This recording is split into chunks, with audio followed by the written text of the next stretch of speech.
নামাজ শেষে সাধারণ মুসল্লিরা বাইতুল মোকাররম মসজিদ থেকে বেরিয়ে যাচ্ছিলেন।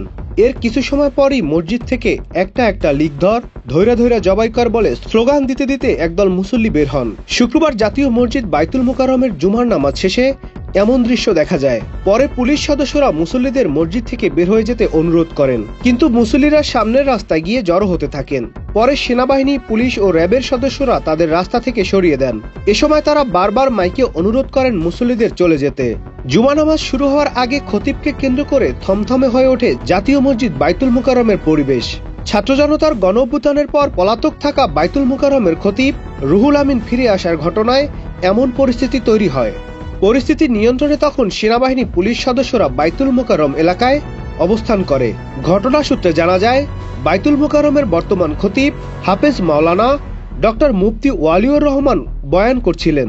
এমন সময় পলাতক খতিব মাওলানা মুফতি রুহুল আমিন অনুসারীদের নিয়ে বাইতুল মোকাররম মসজিদে এসে বর্তমান খতিবের মাইক্রোফোনে হাত দেন। এমন সময় বর্তমান খতিবের অনুসারীরা রুহুল আমিন অনুসারীদের প্রতিরোধ করেন। তখন দুই পক্ষের মধ্যে হাতাহাতির ঘটনা ঘটে। এ ঘটনায় বেশ কয়েকজন আহত হয়েছেন। এতে করে মসজিদের সাধারণ মুসল্লিরা বিচলিত হয়ে পড়েন। অনেকেই ওই সময় মসজিদ থেকে বেরিয়ে পড়েন। পরে পরিবেশ কিছুটা ঠান্ডা হলে সোয়া 1টার দিকে আবারও সাধারণ মুসল্লিরা মসজিদে প্রবেশ করেন।